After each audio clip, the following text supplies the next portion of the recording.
Sasa Mtume sallallahu alaihi wasallam alipokuwa ameswali pale na Jibril, wakatoka kama hapa na kwenda hapo chini kwenye msikiti wa Istikhama. Ndio.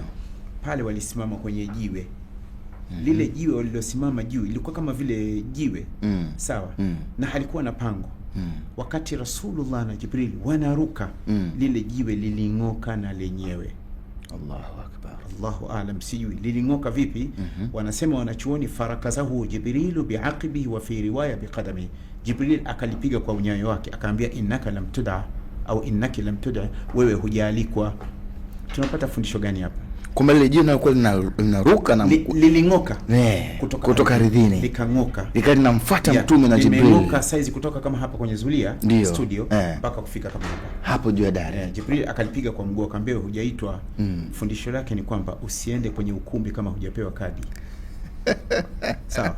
Usitembeshi nayo ya ndugu yangu. Shakatembea ananijua mimi, nyinyi mnanisiwe mimi siingie. Mimi siingie. Hujalikuwa, lete kadi.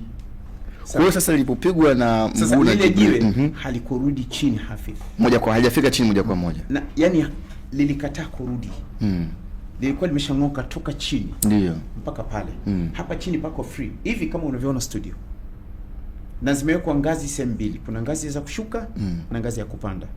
Huku nyuma imefungwa kamba. Huku nyuma wanaswali akina mama. Mbele wanaswali akina baba na kuna mihrab. Ndio. Pale. Nazungumza kitu ambacho nimefika nimeona. Sawa. Ndiyo. Yani nimekaa pale Aqsa. Mimi kama Hashim Ahmad Rusagani. Yani nimekaa pale nimeona.